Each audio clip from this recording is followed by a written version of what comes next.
Bakbakan ng Signal versus Sauce Coffee. Bibigyan na ng pagkatalo ng Signal ang Sauce Coffee ngayon sa pagharap nila.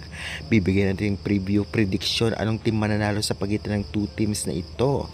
At anong oras ba ang laban nila ngayong araw. Kaya tapusin nyo ang video. And before the kiss, please naman, huwag nyo kalimutan mag-like, comment, and subscribe. And pa-hit the notification bell for more valuable updates dito sa Pilipinas. Maraming salamat sa suporta nyo. Subscribe na. Well, magandang labanan ito sa opening day ngayong laban nga ngayong November 13, 2025. At ang venue nga ay magaganap sa Smart Araneta Coliseum. Kaya naman syempre tiyak marami ang manonood at marami magsusubaybay online dito dahil nga maganda ang magiging bakbakan.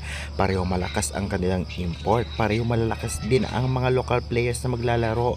Veterans versus veterans ay magaganap na. Ganun pa man, alam naman nating lahat na napakalakas ngayon ng Sauce Coffee Thunderbells na still undefeated, kaya tiyak na talaga namang hindi papayag basta-basta matalo na lamang ang Signal dito. Gayon pa man, malakas din ang kanilang import na kayang tapatan din ng kabilang team. Kaya naman syempre kaabang-abang ang labanan Gandler at Gonzaga at syempre Santos versus Ceballos at magkabilang import. Grabe din ang galing din at may ibubuga din ang parehong middle blocker na magkabilang team. Kaya naman kaabang-abang ang bakbaka na magaganap.